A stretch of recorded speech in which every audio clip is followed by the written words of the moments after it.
pledge allegiance to the flag of the United States of America and to the republic for which it stands, one nation, under God, indivisible, with liberty and justice for all.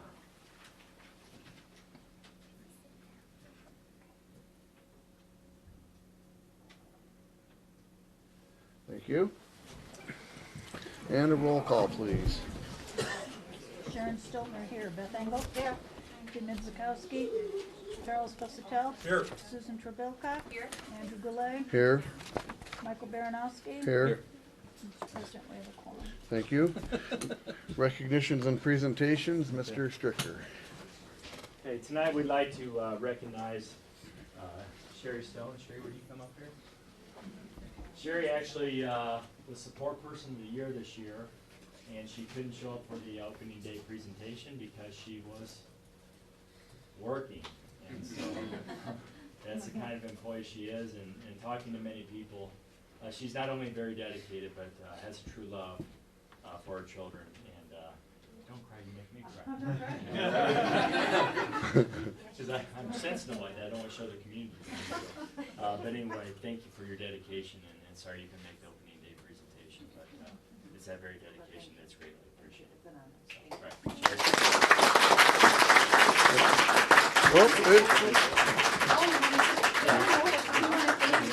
Congratulations. Thanks very much. Thank you very much. Thank you. Congratulations. Congratulations. Good Thank job. you. Absolutely. Nice job, Sherry. Thank you. Thank you. Thank you. Thank you.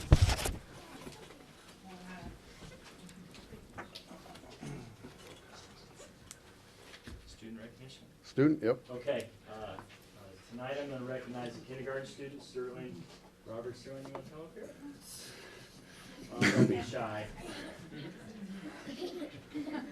She, basically, she's being recognized. She's shy just like me. Oh, I'll remember Yeah. that. I'm recognizing her this evening because act of kindness. The first day of school, I went to every single classroom in the district, and I don't really remember because I'm in and out of classrooms very quickly, and evidently they were celebrating a birthday that day, and I must have mentioned my birthday, the 24th of December. So about a month later, I was waiting to meet with Ms. Rawlings, and she was in a meeting. So I just decided I'm attention deficit like the kids, and I'm not going to wait in the office. I'm going to go to the room next door, and I sat down, and Sterling came up next to me, and she made me this little fan because it was warm out, and she made it to me. When she handed it to me, she said, "Don't worry, Mr. Stricker, when it's your birthday on the 24th of December," she goes, we'll make you something else, we'll get you something else.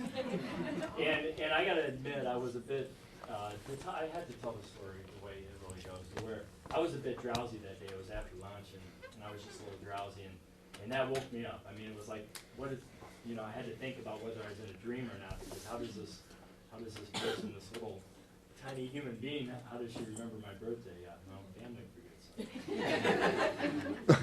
made the story better. But anyway, I really appreciate that act of kindness, and a couple things I want to thank Heather and then Jason, and I'm glad you have to make it this evening, because I want to make sure our community knows that I understand, especially at this young of age, that example is from the home, and that's where that kindness is a reflection from. And so thank you, Heather and Jason. Thank you.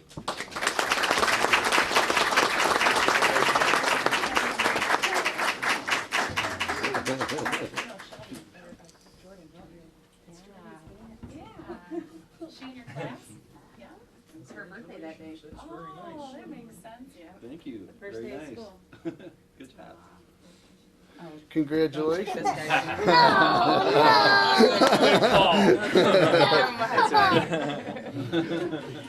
Nice job, Sterling. Thank you. Thanks, Heather. And for those of you who've been recognized, if you'd like to stay for the rest of this very interesting school board meeting, you're certainly welcome to, or you can grab a cookie on your way out. It's up to you. Presentation of the financial audit for 2013-2014 by Lewis and Knopf. Is that how you say that? Knopf. That's what I said, Knopf. Want to try? Good evening, board and public. I'm here tonight to present the results of your audit course, the school district has a June 30, 2014 fiscal year, so I've put together 7 or 8 slides from the 60-page report to kind of give you the financial highlights of the year. First of all, the board and the community, what you're looking for is the auditor's opinion on your financial statements.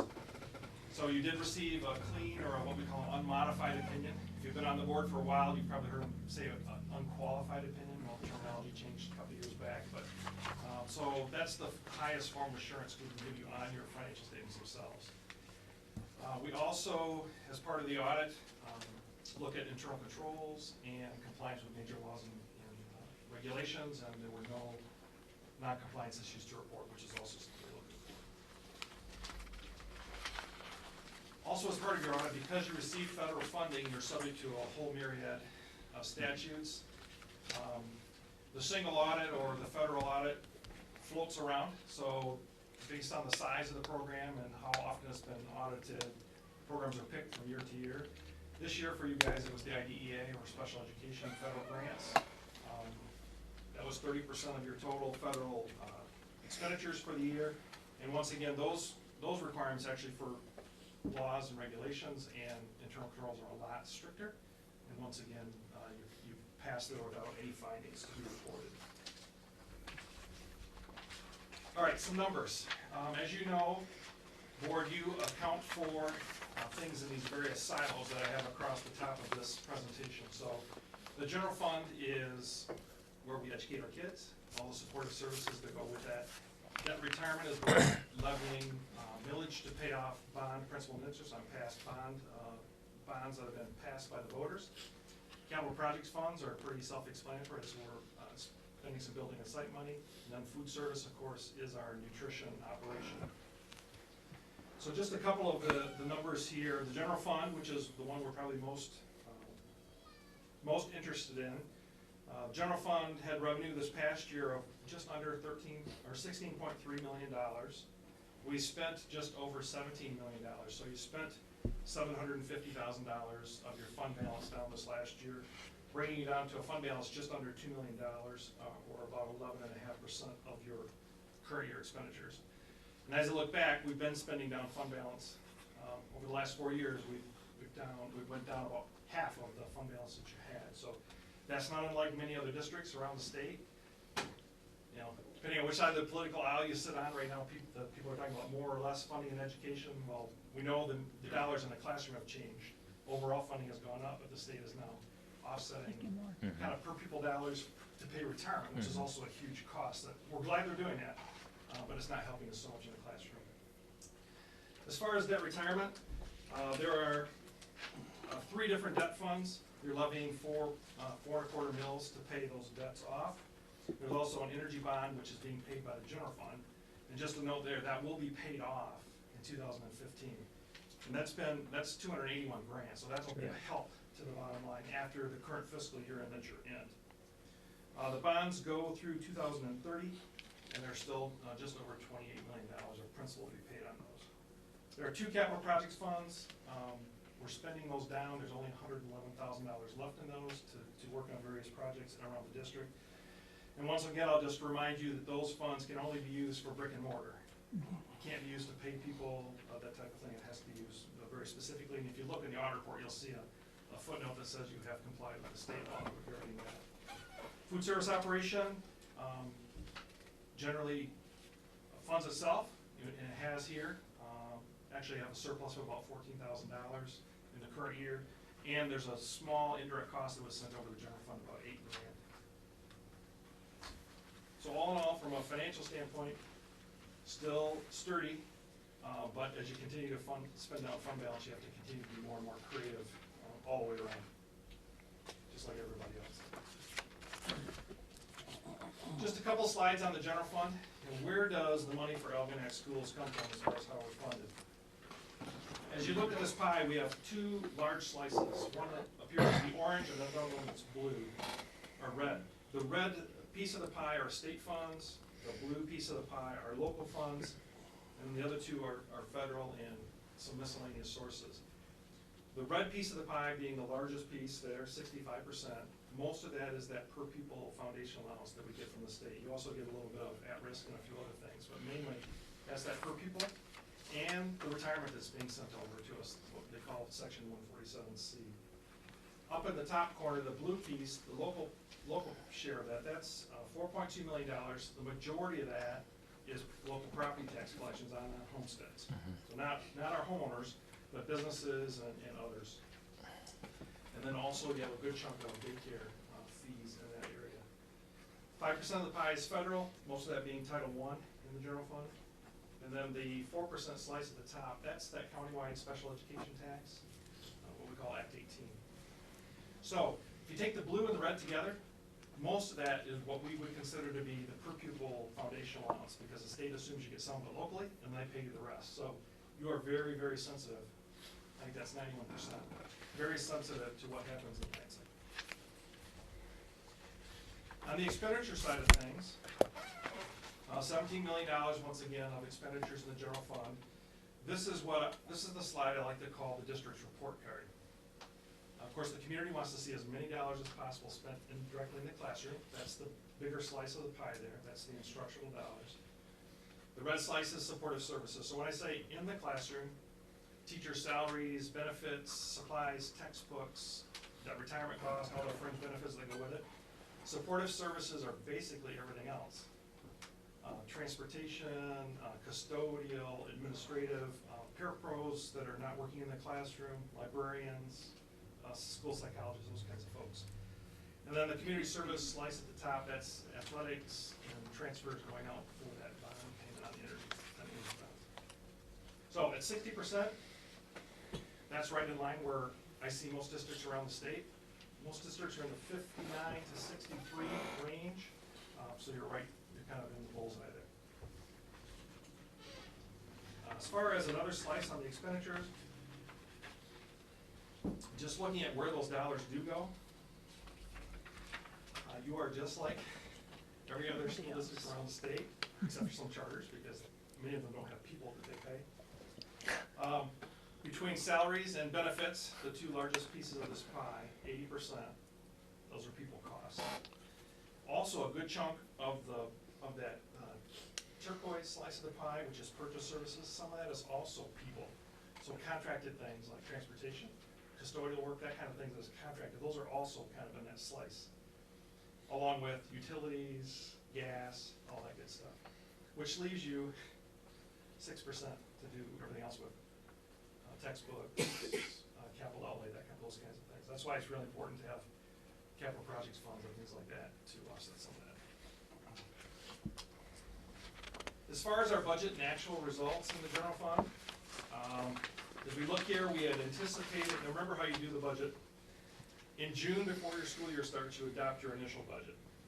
You don't know a couple of things at that point, mainly student counts.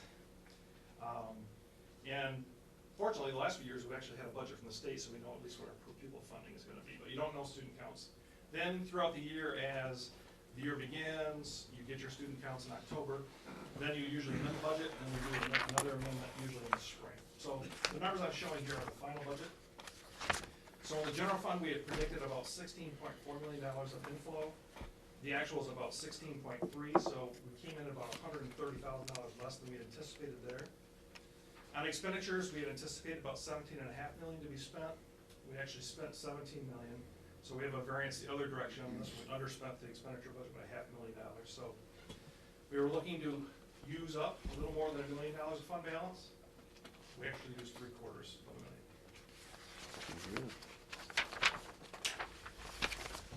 Just two things regarding what's coming down the pipe for you. This first item regarding this GASB pronouncement, which means nothing to you, but it will make a big impact on your financial statements next year. In that big bound report, the very first financial statement is a statement of net position. This is one of those GASB 34 statements that came along about 10 years ago. That one shows all the assets and liabilities, including the buildings and depreciation, like a normal business would. So it comes down to a number we call net position, or if you were a business owner, you would say retained earnings. That statement will be impacted by this GASB pronouncement number 68. every school system, actually every municipality around the country, will now be showing a portion of the unfunded pension liability that's at the state level. So Algonac Schools mandatorily participates in the Michigan Public Retirement System. That system is underfunded by $36 billion. Algonac will have its pro rata share of that shown on that first financial statement next year, which will cause your currently positive net asset number to become very negative. It's an information item for you. Everybody will be in the same boat. It doesn't really mean anything about how you operate the district. It's just that now that this elephant that's been in the back of the room is going to show its face. It does have some impact on bond ratings. If you were to go out and try and pass a bond, as far as the interest rate yield you can get. So that's going to be a big item out there. Just wanted to bring it tonight so we can inform the community as they go forward that if they look at that financial statement, it's going to look a little upside down. I want to thank Lori. This is our first year into Algonac. We followed Clint Moran, who's been here for several years. Lori, been a little turnover here in the central office as well, as far as number of people and stuff. But they were very ready for us. Things went well. It was a good audit, and I appreciate Lori and her staff in the central office. And I'll take any questions. The only other thing that's new, one other thing that's new is the actual reporting time frame for next year. We're moving up. So I would be too late here tonight next year as far as if the board wants to formally adopt an audit before you submit it. They now have to be submitted for 15. We have to be submitted by October 15th next year, or you lose your state aid for the month of November, which you don't want to do. That'll kind of like make you not make payroll probably for November. That's not when good. we're usually running out of money. That's a problem. So, Yeah. so next year we'll probably get a little earlier. Report has to be issued by the 15th and actually submitted up to the state, and Lori has to do her fit submission by that same time as well. Questions for you? Pretty good. Thank you. So what month will you be coming next year, did you say? It'll be September. You'd be in September or before, even before that? When we do a special board meeting night, if you have a work session, something like that, where we can slip in the board. And it's up to the board, whether it's a formal policy that the audit is actually accepted by the board before it's submitted. Sometimes it's a policy, and some places it's not. So you probably need to look at your bylaws and see what it says on that. And we'll probably be visiting Lori a little earlier next year as well. We came, I think, the week school started this year. So we'll probably be here earlier next year. Thank you. This was easy to read. Yeah. Consent agenda?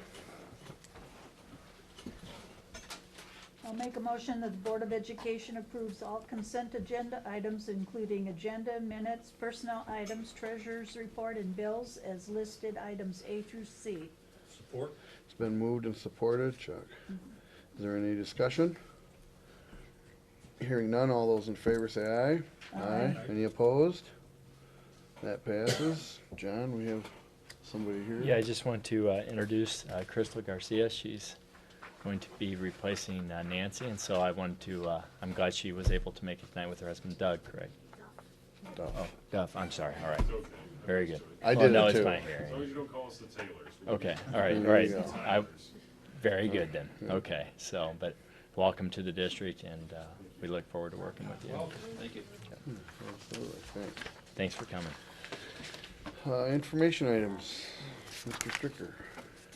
Okay, I'd like to, before I turn it over to Mitch, who wants to talk about a bowling program for the high school students, I do want to credit Mitch for, again, his care for the district, that he identified a group of students that really does not participate in a lot of the traditional sports and understands the philosophy that we want our students participating in extracurricular activities. And so, because it's more work for him. So before Mitch gives you an update, I do want to let you know that really it's pretty unselfish that he's stepping out and saying, hey, there's a group of kids that we can bring in to extracurricular activities. And so, Mitch, thanks for caring, and I'll go ahead and let you introduce the bowling program. I talked to Dr. Stricker probably August, I would Yeah, say, is that about yeah, right? yeah. I was fortunate enough to sit in on a BWAC principals meeting when I was actually working on an internship. And through their talks, found out that the BWAC actually had bowling, and Algonac was the only team without a team. So I kind of questioned that a little bit and researched it, and never really got a solid answer on why not. So I talked to Dr. Stricker, I talked to Mr. Melrose. They said to research it, find out what the cost would be, so I started talking to some of the ADs, actually all of the ADs in the BWAC, and they consider it a self-funded sport. And what that means is they basically raise the money themselves to come up with the league fees. They provide their own travel, and we kind of had to push this forward, so I know the kids aren't going to be able to fundraise the league fees this year. So at the past Sports Boosters meeting, I went to them and asked them if they would consider, and they did more than consider. Right then and there, they all voted unanimously, and they paid the $580 league fees. And then during the summer, I went and talked to the owner of Colony Bowl, and he very generously donated the lanes for practice, for matches. So there's absolutely no cost to the team for that, because I know that's a concern. We're cutting back, and I'm trying to add. And again, like Dr. Smith was saying, I think it's an opportunity for some kids that may not get the opportunity to play a sport or don't play a winter sport to actually do something and be active. The other fees, coaching fee, Mr. Viney, who teaches at the high school, has volunteered his time to coach the boys, and he actually bowled in college at Texas Tech when he was in school, and bowled semi-professionally. So I mean, we've got a solid candidate for the position. And the only other thing that the boys would have to come up with and girls would be the uniforms. And Mr. Viney said that he would give those to the kids at cost, which is going to end up costing the kids about $25 a piece. So this year, before they start self-funding themselves, it's going to cost $25 per kid, and then they'll have time to fundraise. The only cost that they would have after that would be if they qualified for the regional and the state tournament. And all that's considered one, you pay $250, and then that covers both tournaments if you make states. Oh. You a bowling ball too. Yeah. As well. Most As of them well. do have their own equipment. But I asked Roy about that, and he Wow. did say that You would, know your stuff. he would supply the equipment if the kids didn't have their own stuff. That's awesome. Good. It's a great idea, Mitch. Thank How you. many students were you thinking that would be on a team? It requires 7, and I've gotten really good feedback so far. I didn't want to have a meeting until I approached you guys about it, but there's been pretty good feedback so far. I know East China's had their meeting, and Marine City, I think, is looking at 90 kids, which was Wow. amazing to have that many kids that are bowling, and they're actually going to be bowling at Colony Bowl as well. So. What's the difference, and is it better to be a club or a school team versus a school club? Is there any benefit, one or the other? Or is that not what it is? Well, I mean, I don't know of any club programs for high school kids. This is actually an MHS. I had to write to the MHSAA asking if they would allow us to become part of the BWAC doesn't have a league. It's the Southeast Michigan Bowling Conference, which includes some teams that are in the MAC and other teams as well. Memphis is in the league. In that way, if we're a part of the MHSAA, we actually have a league to bowl, and kids can actually qualify and go to states and possibly win a state tournament. Yeah, I think a team would not be in that, and that would make the difference too, where they wouldn't be participating with other schools or the BWAC or whatever. Okay. So next month it will be an action item, and so any other questions that come up in the next month, let me know. You have 7 boys to have a boys team And and 7 7 girls, correct. Okay. Nice. Thanks for the Good job. research. Good job. Appreciate it. Yep. Okay. Board reports? Reminder for tomorrow night? Well, yep, tomorrow night is the Yeah. St. Clair County Association of School Boards dinner meeting Who at is Risa. going? Yeah, who's going? Anybody? I'm not going. I am. I am. Right. And you are. Yeah. So, okay, Okay. all right. Or- Administrative reports? Tammy, go ahead. Yeah. Friday night was our annual bonfire. Nikki DuVernay did a great job organizing. I think Carlos had that all. Just a great at a bounce house. We made a photo booth, which was great fun. And as I said, Miss Verney did a marvelous job with all of the organizing. Our RTI program is up and running strongly. I'll bring you the results soon. And finally, our enrichment program starts next week. We have classes ranging from yoga to cooking to tool time. So we'll have children involved in productive activities after school. Thank you. Okay, Brooke, go ahead. Well, October's been a pretty busy month. Algonac Al and I started the month with the smokehouse, and our firefighters came out. Were able to present to every grade level, and they actually even ate lunch with the kids. So they stayed in, bought our school lunch, sat with the kids, and that was a really positive experience for a lot of them. And we also had a dome assembly that our parent groups by Family Council paid for it, and Melissa's PTG paid for it, and it's an educational program. Blow-up dome came in, looked like an igloo, and teachers were able to choose which programs they wanted their kids to go in and watch. So that was a really positive thing also. And we also had a chef to school presentation at both of our schools, and Steve Belante came out and cut up fresh red, yellow, and orange, I think, fruits and vegetables. And a lot of the kids were going up for seconds and thirds, and we had Andy and Mrs. Stiltner and Dr. Even though Smith. she was trying to rile up some of the kids a little bit, I noticed, so, yeah. Well, and she had the yams, so. Okay. After, was that what you had? I had sweet potatoes and I had squash. Okay. And just to let you all know, I served every last drop and the kids came back for Squash. seconds. So Yeah, yeah. just- Yeah. It was funny watching their faces, because they either were Yeah, they weren't surprised sure. They really liked it or headed right to the garbage can. Yeah. So, that was fun. So we're looking forward to closing out the marking period, and our teachers are meeting tomorrow to go over any last minute Skyward things before posting for our report cards. All right. Piggybacking off of Tammy and Brooke, we also have the recent consultant Jennifer Evans coming out to the buildings and working with the staff. She's focusing right now on some visible reading strategies, as well as going back over a good guided reading lesson with the teachers. It's been a couple years since we revisited that. So working with them, getting in the classrooms hands-on and modeling, and then observing the teachers and giving feedback. So real positive experience for our staff.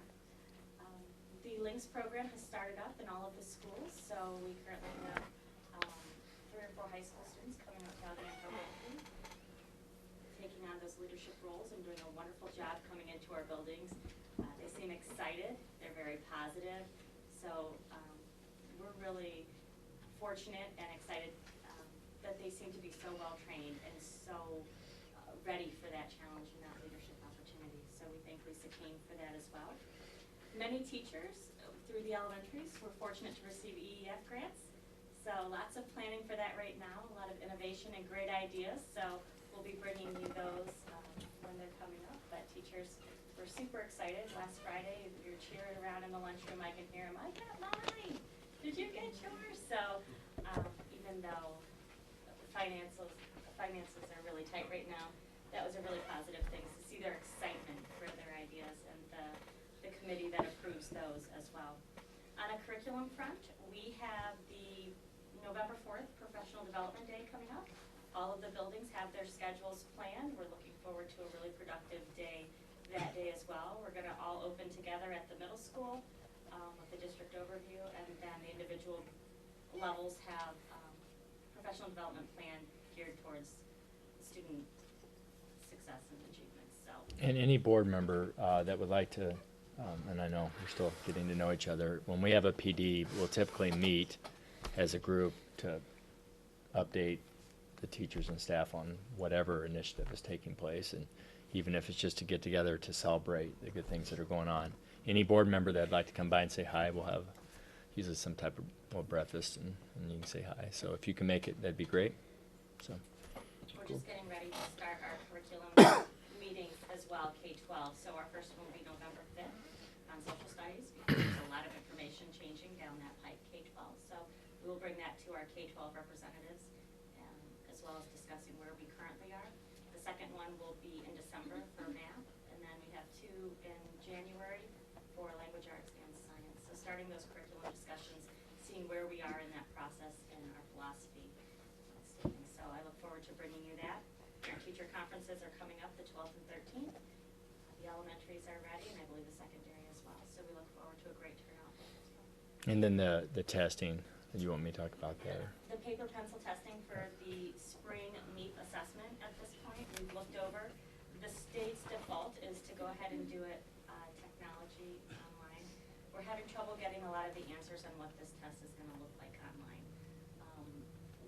What are some of the questions that we have if technology goes astray, or what do our, especially at our elementary level, what do our kids need to know to be successful taking this test for the technology? Do they need to know how to highlight, how to toggle screens, how to do any of this? But we can't get a firm answer, so at this point we're looking at filling out the paper pencil waiver for Algonac, and seeing if that will be allowed by the state, because we feel we want our kids to have the best chance possible, but we also want to make sure that we've made them ready for the test. Right. And without the state letting us know what we need to do to get them ready for the technology portion of it, we feel very uncomfortable sending our kids in to be frustrated that way.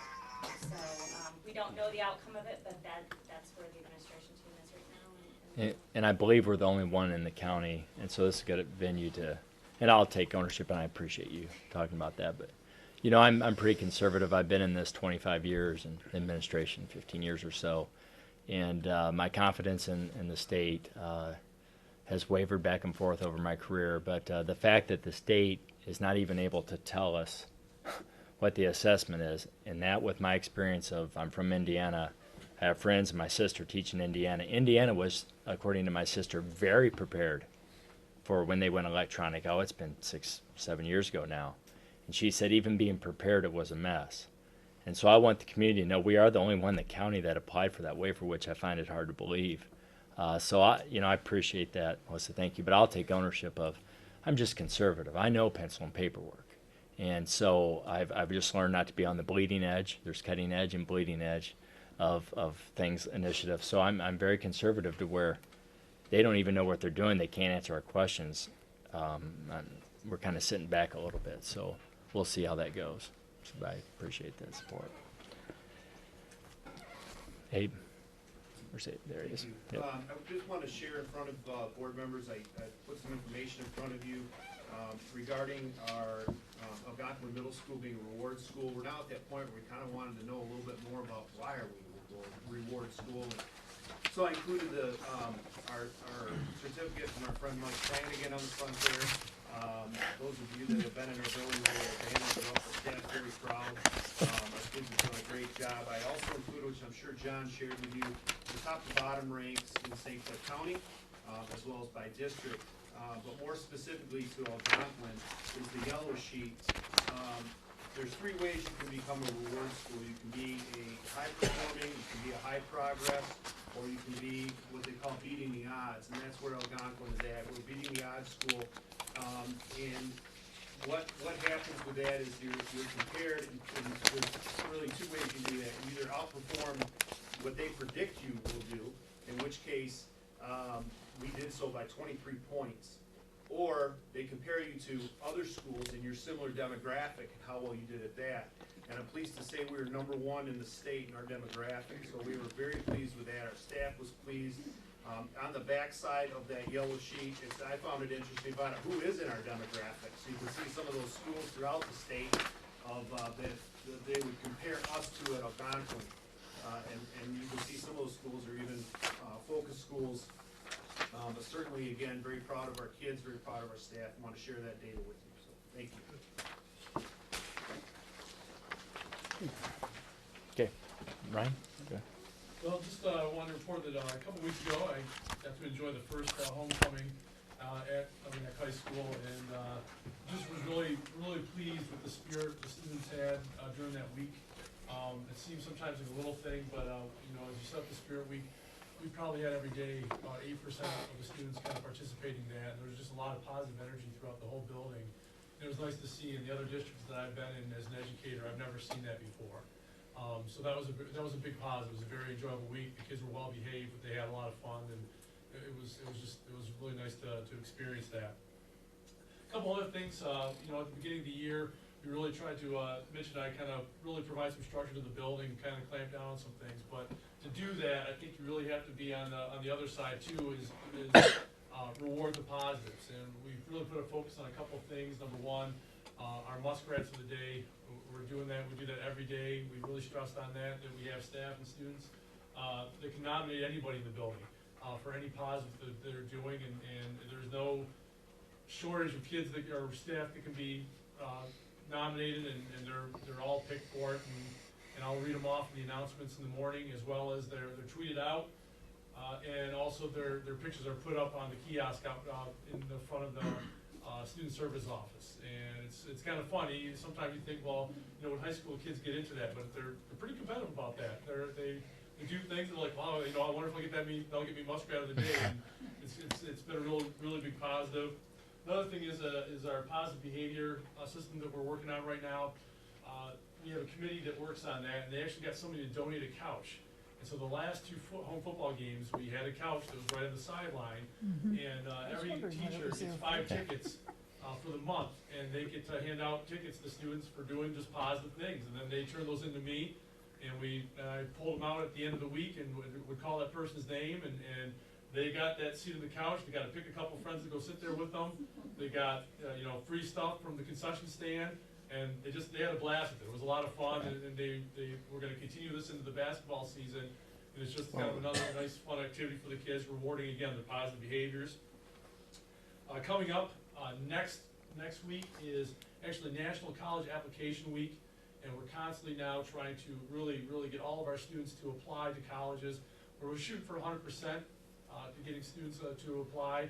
A lot of the colleges that we're looking at, it's free to apply to them, and we really have we have Lexi Michalski, who works for Know How to Go through Michigan State, and she's been working with us and the counselor, and really works with the students and getting them in there. So we got some theme days next week, and then at the end of the week, all the students that have applied, we're having kind of a free gym time during the lunch and a little festival there for them, just really to push the academics to pursue after high school. And lastly, I just want to report that we've started to get the carts rolling in on the iPads, and so we've been, as soon as Evans put those together for us, we've been getting them out to the different departments, and it's been successful getting them out and useful in the classrooms. And as I said, as we continue to get those put together, we're getting them out to those teachers as soon as possible. Cool. Okay, Mitch, athletics. Only other thing that I had, some of us ADs in the BWAC who started a BWAC leadership exchange, and we thought that it would be a great idea to get together with student athletes at other schools and have them visit our schools, follow Algonac kids around for the day, or Algonac do the same somewhere else. So November 5th, Croslex will send 5 student athletes to Algonac, and they will sit with we'll pair them up. So if it's a basketball player with a basketball player, a football player with a football player, and again, I went to the coaches to get who they thought were good, strong candidates as leaders for their team. And then in the wintertime, we'll get together again as a group at one school, and they will have a day planned of full leadership type activities, team building, stuff like that. And then at the end, those kids who are part of that leadership program will report back to the schools on what they learned from being around the other schools. That's a good program. That's very good. I like it. For any community member, again, there's so much that's positive happening, and I appreciate the reports from the principals. But any community member that would like to go around with me to any of these classrooms and schools, I really encourage you to come around and see, because they're only touching a little bit upon, like I was in a 7th grade class that was very impressive at the middle school last week. That just was so impressive, their behavior and their questions and the dialogue taking place, and going over to the preschool and just talking to the students. So it's one thing to hear these reports, but I encourage, and please take me up on it, I encourage you to call me, anybody listening to the video, and go in these classrooms in these schools. For example, in the high school, when the bell rings, the vast majority, there's just maybe a few kids that are still getting to class, but the hallways are clear, and the next thing you see is someone coming to sweep the hallway right away, one of the students. And so it's very impressive what's happening, so I want to thank the principals for that. So, okay, an update, Skyward. I know there's, Ray, you ready for this update? We're ready to roll her out. Yeah, we'll roll her out. We did send out a message that went through the phone, and that message will eventually be able to be text. It also was emailed that the password and username letters have been sent, and so I want to thank you for your patience. That implementation was challenging. Like I've shared before, I've been technology director since the mid-90s, and it's just always, so I've experienced knowing it's always like that. It's very challenging, the implementation of a new program. So thank you for your patience, parents. So you should receive a letter, and if you do not, let your school contact your school, and we'll get you that information. The school improvement process, I want to thank those who showed up for the meeting that took place last month, and or this month, and it was a very positive meeting. It was about 2 weeks ago. It was a very positive meeting, and it was a cross-section of our school community. And as far as anyone that would like to be a member of that group, show up.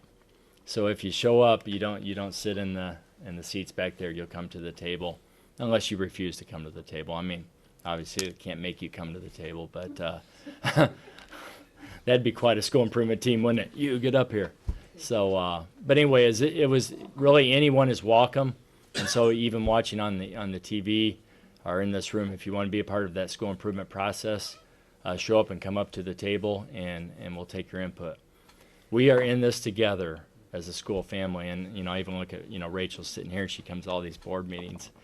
These kids, really are depending upon us, not only in our leadership and input, but as examples. So, on behalf of the students, I want to thank everyone that puts in that time in the school improvement process. The next meeting is January 8th at 6 p.m. And they like to tease me a lot. And when they tease me a lot, it's like bullying almost, because it's repetitious. But they're teasing me. I guess, is it an Indiana thing to say a potluck dinner? Because I want to have a potluck dinner, and they gave me a hard time. I don't know if we don't use that term anymore.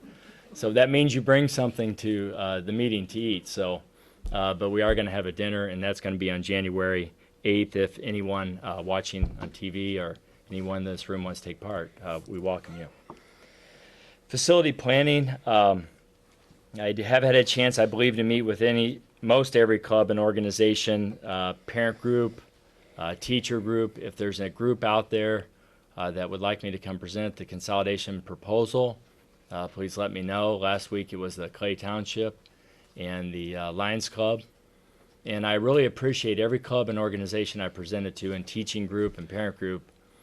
While it's a challenging situation, consolidation, it's most challenging for me leading it, I can tell you that. People have been supportive, and what I sense is the community really wanting to unite the best that we can, making the best decisions we can with the financial challenges that were presented this evening. So we have the drawings.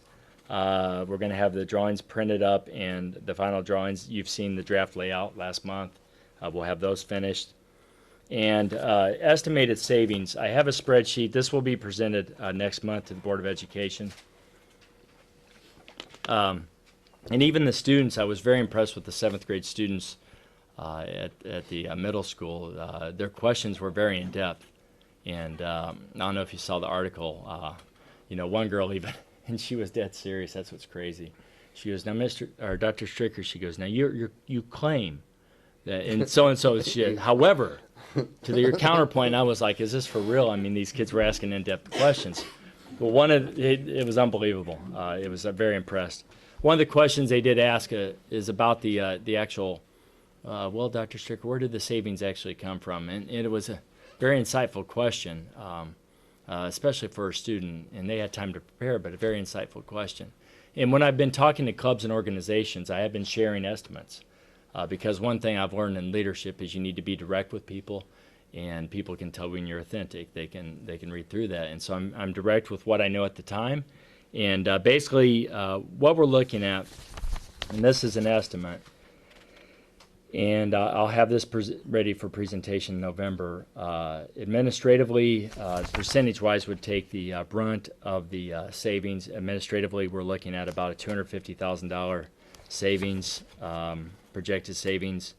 From teaching staff, about $480,000 through consolidation. Operations staff, which is custodial maintenance, $80,000. Support, secretarial staff, $32,000. Utilities, and that's where it was a very insightful question by the students, because people think just closing a building is where the savings comes from. It's actually the least of the savings, and that is around $60,000. I think we'll save a little bit more than that, but you do have to maintain the buildings until you sell or lease them, and so you do have to do some maintenance. But I'm being conservative, but it's right around $60,000. And then other, like there's redundancy in programs, curriculum, technology, and so on. I have another category that's about $50,000. So that adds up to about $950,000 of projected savings. Anticipated expenses. Mill side, I just have some general categories for conversion to a K1, $10,000. The HVAC system, as Eugene would attest to, I'm sure. I have a payment, and hopefully we could set up some payment plan at $40,000 for the first year, because there's some immediate work that would need done there in the HVAC system. So for mill side to be a K1 facility, $50,000 estimate. Algonquin, the 2.6, I have. We have some rooms we're going to convert at about $15,000. General conversion of the building, I just have a general, more or less a contingency of $15,000. And then the HVAC system, which this is very minimal of the work that we may need done eventually with the geothermal, but I have about $25,000. So for Algonquin, that's about a $55,000 savings. For the high school, general conversion, contingency money, $15,000. Central office, moving over to the high school, $15,000. Some room construction, $15,000. HVAC system thing, same thing with general, or with the geothermal, $25,000. We are converting the existing computer lab to a cafeteria, so we have two cafeterias. There'll be a 7-8 cafeteria and a 9-12, but that can come out of food service. So I'm going to get the estimate. I did meet with the food service director today, or it was yesterday, and it's going to be right around $60,000-$70,000. But we actually have money we can use out of the food service for that, so it's not on this itemized list. Point Trimble, general conversion, $20,000. Transportation, to add a route and a half, and basically we do have some walkers from this area that would need transported.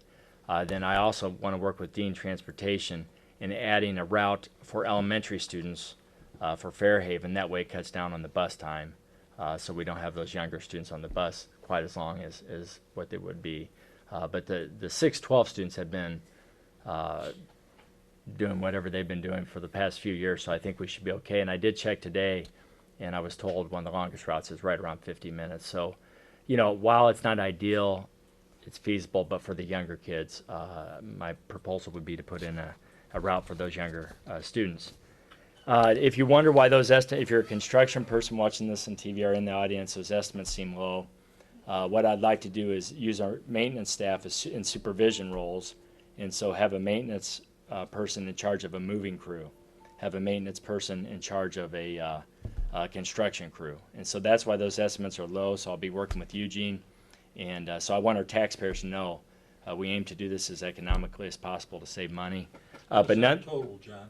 $285,000. And so if you take the $952, which is the estimated savings, minus the expenses, you're right around $670,000. And so that's for the first year. However, the compounding savings would be right around $900,000 to $1 million is the estimate on the consolidation. Because a lot of those things you're only going to have to do once. That is correct. Yeah. So when I met with the admin group, you know, we've been getting, since I've been here, it's like I'm not the good luck charm for the district. My very first meeting, was the budget presentation. And so, it seems like I've been the bearer of challenging and bad news. But like I told the admin team, we need to stick together. And that is as a community admin team, teaching staff and so on, because we are close to making a quick turn around the corner. Because you take that $900,000 after that first year, and then we have the roughly $300,000 that we're not paying on the energy bond. And then I also have some estimates of items that we're doing this year. The projected fund balance at the beginning, at the presentation in July, in which, again, was my first meeting here, was right around $200,000. However, per tonight's presentation, due to the fact that, to the credit of the district, tightening up on expenses, $400,000 was presented this evening. I don't know if you caught that, but was a variance to the plus. We also had the teachers, and Lisa's here this evening. Again, every chance I can, I give a plug to our teachers that they reopened their own contract. I just can't emphasize it enough, of a team spirit, and took, in essence, not getting paid the first 2 snow days, which is basically what, 1.5% pay reduction. Correct, Lori? Be right around there.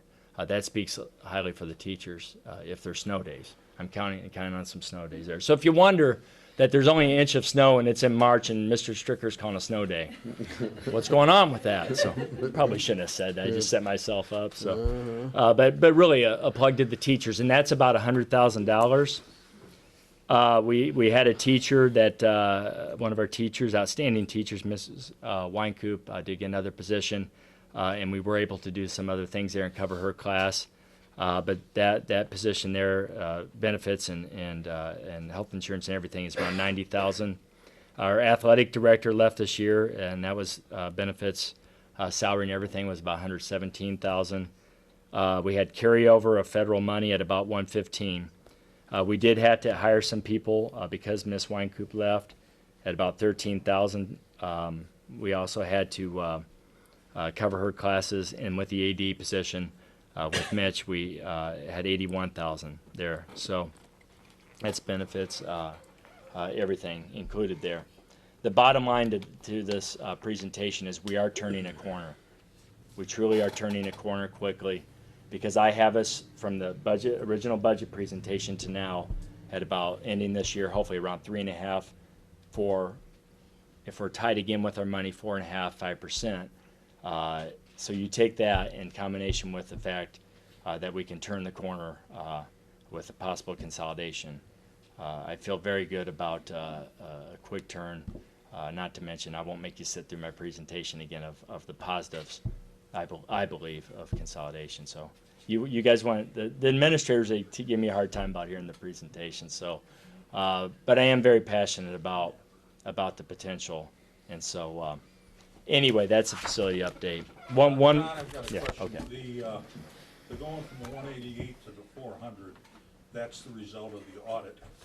That is That's from correct. last year. That is So correct. The audience is aware that it's not what we've done this year. That came from last year. That is correct. Good point.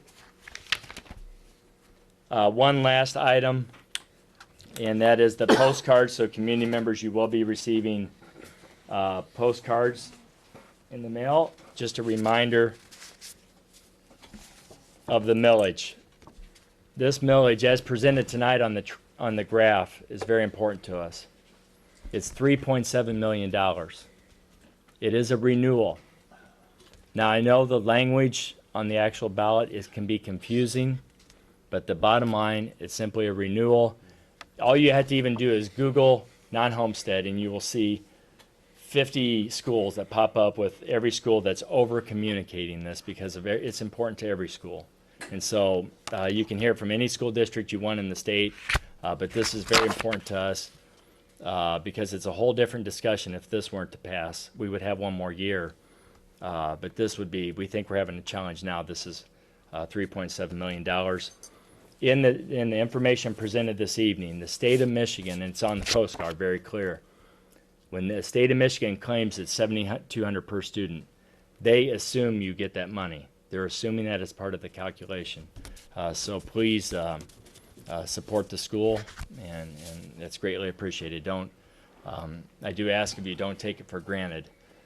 You know, I know everyone's busy and tired and it's hard to go vote, but it's very important. So that's the last thing. Thanks, Andy. Sure, thank you. Visitors and their request? None. Thank you. Action items, approval of the financial audit for 2013-2014. That the Board of Education approves the audit of the district's financial records for the 2013-2014 school year as presented and submitted by the auditing firm of Lewis and Miller. Support. It's been moved and supported. Is there any discussion? Hearing none, all those in favor say aye. Aye. Aye. Any opposed? That passes. KSS invoices.